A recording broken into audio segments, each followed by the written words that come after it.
Welcome to class 7th। Last जो हमारा class हुआ था उसमें हमने इसका इंट्रोडक्शन जो पार्ट है जिसमें हमने इसकी डेफिनेशन और इसके जो टाइप है वो डिस्कस किए थे। अब हम एक दो छोटे से पॉइंट और ले लेते हैं, फिर हमारी एक्सरसाइज जो 2.1 है वो स्टार्ट करते हैं। तो हमारा आज का जो सबसे पहला टॉपिक है वो रहेगा कंपेरिजन। कंपेयर करना कि कौन सा फ्रैक्शन बड़ा होगा कौन सा छोटा होगा। तो कंपेरिजन ऑफ फ्रैक्शन। तो कंपैरिजन में आपको अगर जैसे लाइक फ्रैक्शन मिल जाता है तो उस लाइक फ्रैक्शन में तो आपको मालूम है कि दोनों का डिनोमिनेटर सेम होता है। तो सिर्फ आपको न्यूमरेटर देखना है कि कौन सा न्यूमरेटर ग्रेटर होगा। तो यहाँ न्यूमरेटर 7 है और यहाँ 5 है, यानी इस टाइप का जो फ्रैक्शन है वो ग्रेटर होगा यानी बड़ा होगा। ये तो बात कब हो गई जब आपको लाइक फ्रैक्शन दिया हुआ लाइक फ्रैक्शन दिया हुआ होता है तो न्यूमरेटर से हम कंपेयर करेंगे कि कौन से साइड का फ्रैक्शन बड़ा होगा। लेकिन अगर आपको अनलाइक फ्रैक्शन दे दे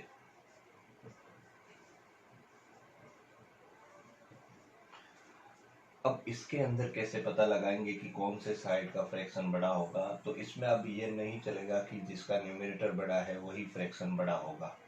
जब आपको अनलाइक फ्रैक्शन मिलते हैं जब आपको अनलाइक फ्रैक्शन मिलेंगे तो उस समय आप न्यूमरेटर देख करके नहीं बता सकते कि कौन से साइड का फ्रैक्शन बड़ा होगा। तो उस समय हमको करना होगा यहाँ पे क्रॉस मल्टीप्लाई। क्रॉस मल्टीप्लाई कैसे करेंगे? इस साइड का न्यूमरेटर है 3, इसको लिख दीजिए, और इसको मल्टीप्लाई करना है दूसरे वाले के डिनोमिनेटर से। अब इस साइड का न्यूमरेटर इधर लिख लीजिए 2, इसको मल्टीप्लाई करेंगे इसके साइड के डिनोमिनेटर से, तो 2 मल्टीप्लाई होगा 7 से। तो मल्टीप्लाई करके आप चेक करो तो 3 5 जा 15 और 2 7 जा 14। अब आप इन नंबर्स को देखो और इनको कंपेयर करो तो कौन से साइड का मल्टीप्लिकेशन का जो प्रोडक्ट है वो ज़्यादा आया। यहाँ 15 आया, इधर 14 आया। तो हम ये चीज़ जानते हैं कि 15 बड़ा होता है 14 से। इसका मतलब इस साइड का जो फ्रैक्शन है उसकी वैल्यू ज़्यादा होगी इस साइड के फ्रैक्शन से। तो ये कंपैरिजन में जब आपको इस तरीके से लाइक फ्रैक्शन मिलता है तो आप ये तरीका लगाएंगे, अनलाइक मिलेगा तो क्रॉस मल्टीप्लाई करके आपको ये तरीका अप्लाई करना है।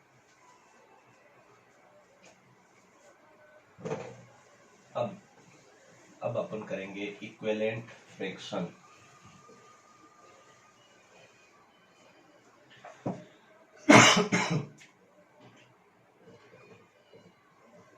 इक्विवेलेंट फ्रैक्शन अपन समझने के लिए इसको ये भी बोल सकते हैं इक्वल वेट फ्रैक्शन। अगर कोई आपको फ्रैक्शन दे रखा है और आप उस फ्रैक्शन में अगर सेम नंबर से न्यूमरेटर और डिनोमिनेटर को मल्टीप्लाई करें या सेम नंबर में जैसे न्यूमरेटर और फ्रैक्शन को सेम नंबर से डिवाइड करते हो तो उस समय उसकी वैल्यू पर कोई फर्क नहीं पड़ता है और ये वाले नंबर इस नंबर के इक्विवेलेंट फ्रैक्शन कहलाते हैं। इसको यहाँ एक एग्जाम्पल से समझे। जैसे 2/3 अपने को एक फ्रैक्शन लिखा हुआ है और अपने को इसका कोई इक्विवेलेंट फ्रैक्शन अगर फाइंड करना है तो अपन क्या कर सकते हैं, इस नंबर के न्यूमरेटर और डिनोमिनेटर को सेम नंबर, जैसे सेम नंबर है 5, तो मैं अगर सेम ही नंबर से न्यूमरेटर और डिनोमिनेटर दोनों को मल्टीप्लाई करूं तो इसकी वैल्यू सेम रहेगी। यानी अब मैं इसको मल्टीप्लाई करके यहाँ लिख रहा हूँ 10/15, तो इसका मतलब ये 2/3 इक्वल आया 10/15 के। तो ये 10/15 जो होगा वो इसका क्या कहलाएगा, इक्विवेलेंट फ्रैक्शन। ऐसे ही मैं डिवीजन जो है उससे समझ सकता हूँ, जैसे 50/70। अब ये दोनों नंबर किसकी टेबल में आते हैं तो हमको आइडिया है कि ये दोनों नंबर 10 की टेबल में आने वाले नंबर है। तो मैं अगर इन दोनों को 10 से डिवाइड करूं, देखो सेम नंबर से ही डिवाइड कर रहा हूं, तो 10 से डिवाइड करने पर आंसर आएगा 5/7। तो ये जो 5/7 है वो 50/70 का इक्विवेलेंट फ्रैक्शन होगा।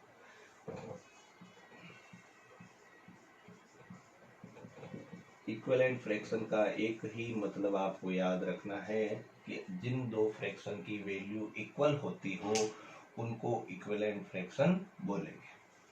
अब इक्विवेलेंट फ्रैक्शन में आपसे इक्विवेलेंट फ्रैक्शन लिखवाने के लिए क्वेश्चन पूछा जा सकता है, जो क्वेश्चन ऐसे पूछा जा सकता है, जैसे राइट 5 इक्विवेलेंट फ्रैक्शन ऑफ 7/9। 7/9 के 5 इक्विवेलेंट फ्रैक्शन लिखो। तो हमको जैसे 7/9 के लिखने हैं, तो हम क्या करेंगे, सबसे पहले 7/9 को देखो 1 से मल्टीप्लाई करोगे तब तो वापस ही आना है, तो 1 के बाद में नेक्स्ट नंबर होता है 2, तो मैं सबसे पहले इसको 2 से मल्टीप्लाई कर रहा हूँ। ऐसा करने पर मुझे मिलेगा 14/18, तो ये इसका फर्स्ट इक्विवेलेंट फ्रैक्शन। फिर मैं 7/9 को मल्टीप्लाई करूंगा 3 से, तो मुझे मिलेगा 21/27, तो ये इसका सेकेंड इक्विवेलेंट फ्रैक्शन। फिर इसी 7/9 को मैं मल्टीप्लाई करूंगा 4 से, तो ये होगा 28/36। फिर इसी 7/9 को मैं मल्टीप्लाई करूंगा 5 से, 35/45। फिर इसी 7/9 को मैं मल्टीप्लाई करूंगा 6 से, तो मल्टीप्लाई पे आंसर आएगा 42/54। तो ये जो भी यहाँ पर मल्टीप्लाई करने के बाद में आंसर आए, इन सब की वैल्यू 7/9 के बराबर है।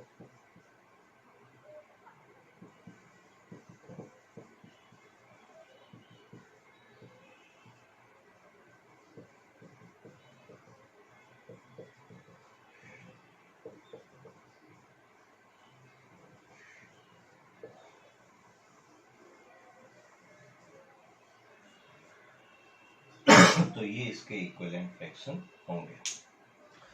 तो ये हमने डिस्कस कर लिया इक्विवेलेंट फ्रैक्शन क्या होता है और कंपैरिजन कैसे करना है। अब हमारी जो फर्स्ट एक्सरसाइज है उसमें शुरू हो जाता है एडिशन और सब्ट्रैक्शन। तो सबसे पहले मैं एडिशन और सब्ट्रैक्शन के किस टाइप के क्वेश्चन आते हैं, लाइक फ्रैक्शन का एडिशन कैसा होता है, अनलाइक का एडिशन कैसे करेंगे, वो हम थोड़ा सा डिस्कस कर लेंगे। लेकिन इसमें एक छोटा सा पॉइंट और अपन को ऐड करना पड़ेगा, वो रहेगा कि अगर आपको मिक्स फ्रैक्शन मिल जाता है तो उस मिक्स फ्रैक्शन को इम्प्रॉपर फ्रैक्शन में कन्वर्ट करना। Convert mixed fraction into improper fraction.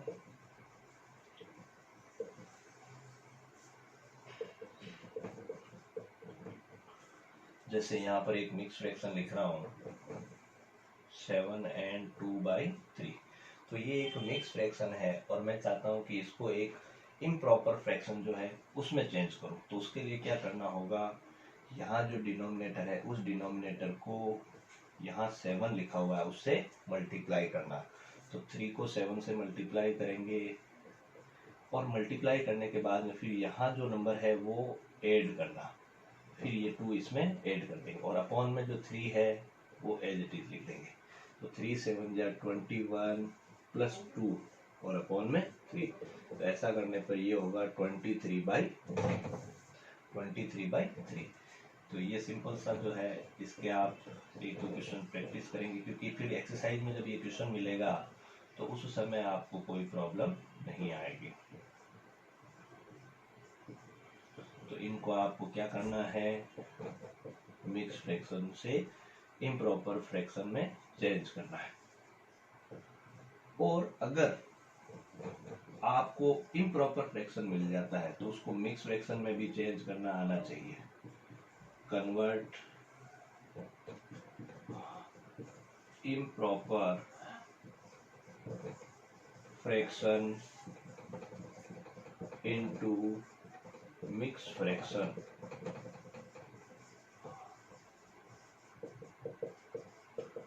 अगर मैं यहाँ पर आपको एक इम्प्रॉपर फ्रैक्शन लिख के दूं, जैसे 23/5, ये एक इम्प्रॉपर फ्रैक्शन है और मुझे इसको चेंज करना है मिक्स फ्रैक्शन में, तो उसके लिए सिंपल सा आप डायरेक्ट भी कर सकते हैं, नहीं तो फिर एक डिवीजन मेथड है। तो मैं पहले डिवीजन बता देता हूँ। 5 जो डिनोमिनेटर है छोटा है न्यूमिनेटर से, तो मैं 5 से 23 को डिवाइड करूँगा, तो 5 की टेबल में 23 कंप्लीट नहीं आता है, तो 23 से कम होता है 20, 5 की टेबल में आने वाला नंबर, और 20 आता है 4 टाइम, तो 5 4 जा 20, पीछे रिमाइंडर बचता है 3।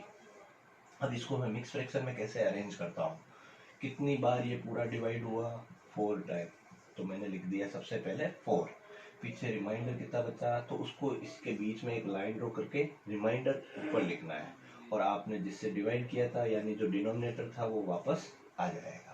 और हम इसको डायरेक्ट कैसे कर सकते हैं कि 5 की टेबल में 23 से कम क्या आता है 20, और 20 कितनी बार में आता है 4 टाइम में, तो यहाँ लिख देंगे 4, पीछे कितना बचेगा 21 22 23 यानी 3 रिमाइंडर, तो आप ऊपर 3 लिख के नीचे आपका जो 5 था वो 5 का वापस 5 लिख सकते हैं।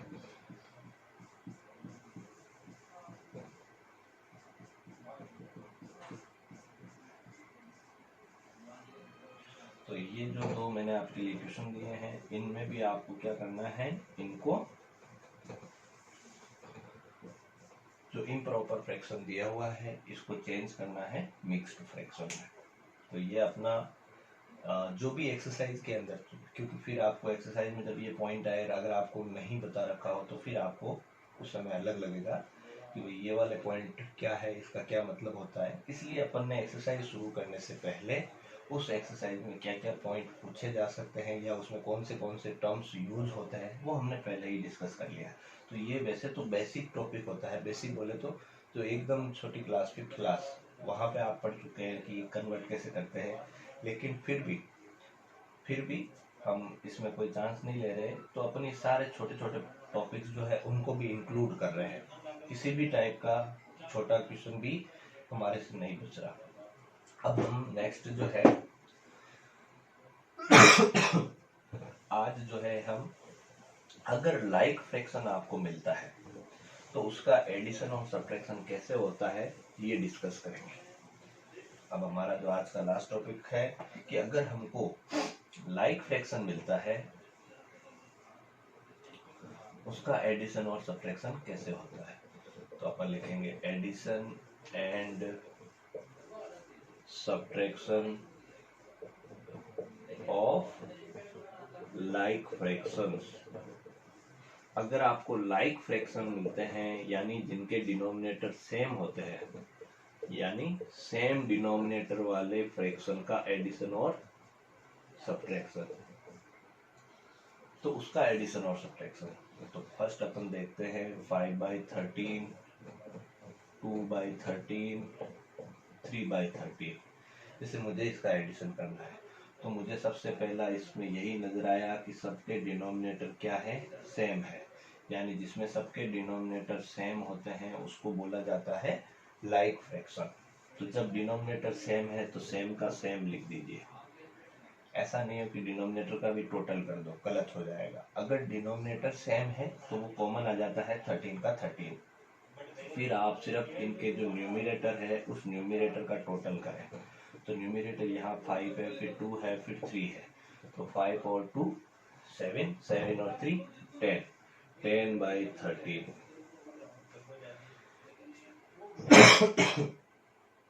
ऐसे ही अगर इसका सब्ट्रैक्शन का क्वेश्चन आ जाता है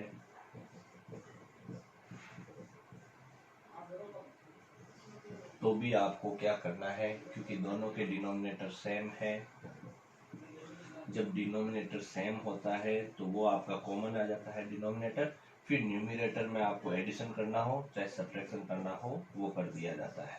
तो यहाँ सब्ट्रैक्शन करना है तो 17 में से 13 माइनस करेंगे, पीछे बचेगा 4 और नीचे 20। अब आगे हम इसको और थोड़ा सा सोल्व कर सकते हैं क्योंकि ये दोनों नंबर 4 की टेबल में आते हैं, तो ये दोनों नंबर को मैं 4 से डिवाइड करूंगा यानी कट करूंगा। 4 की टेबल में 4 आएगा 1 टाइम और 20 आएगा 5 टाइम। तो ये तरीका जो मैंने आज आपको बताया है वो आपका लाइक फ्रैक्शन का एडिशन और सब्ट्रैक्शन का क्वेश्चन है। तो यहाँ इनके मैं कुछ प्रैक्टिस क्वेश्चन दे रहा हूँ।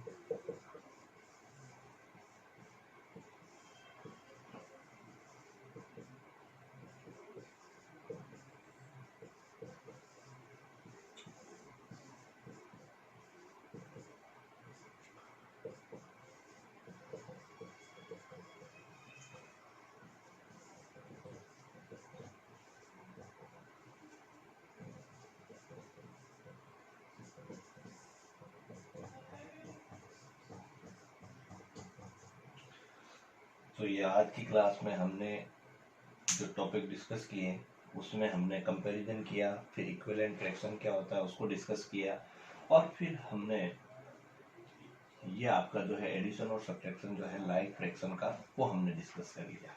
अब हमारी जो नेक्स्ट क्लास होगी उसमें हम अनलाइक अगर फ्रैक्शन मिलता है तो उसका एडिशन और सब्ट्रैक्शन किस प्रकार किया जाता है, और फिर हमारी जो एक्सरसाइज है उसको डिस्कस करेंगे। Thank you.